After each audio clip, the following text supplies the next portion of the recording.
One of the first committees that I was assigned to chair, a Highway 89 committee, and we had about 25 people from the community. We worked with UDOT trying to figure out what would be best for Fruit Heights. They brought in all their drawings. We met a couple times. What if we do an interchange at Green Road? What if we do an interchange at Cary Drive? What if we do an interchange at 400 North?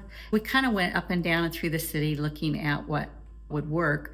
We were brainstorming back and forth. I started drawing things on a piece of paper and I said, what if we did this?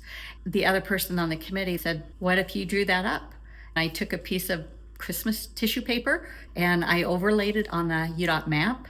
The plan that they had for 400 North was a spewy interchange, and it feels very urban. I drew a different plan and it didn't take out half the mountain and it seemed a lot less imposing.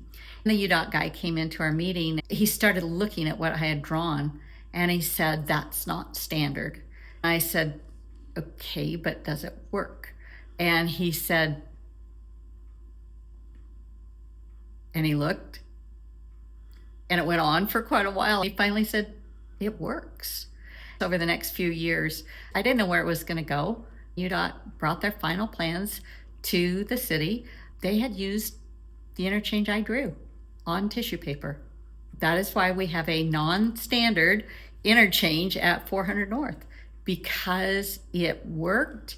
It took out a whole lot less of the mountain and it made it more homey feel, I think. Other people did other things for Highway 89 we got our grade separated crossing at Nichols and were able to convince UDOT that they should do that. I'm grateful for that because I love that crossing.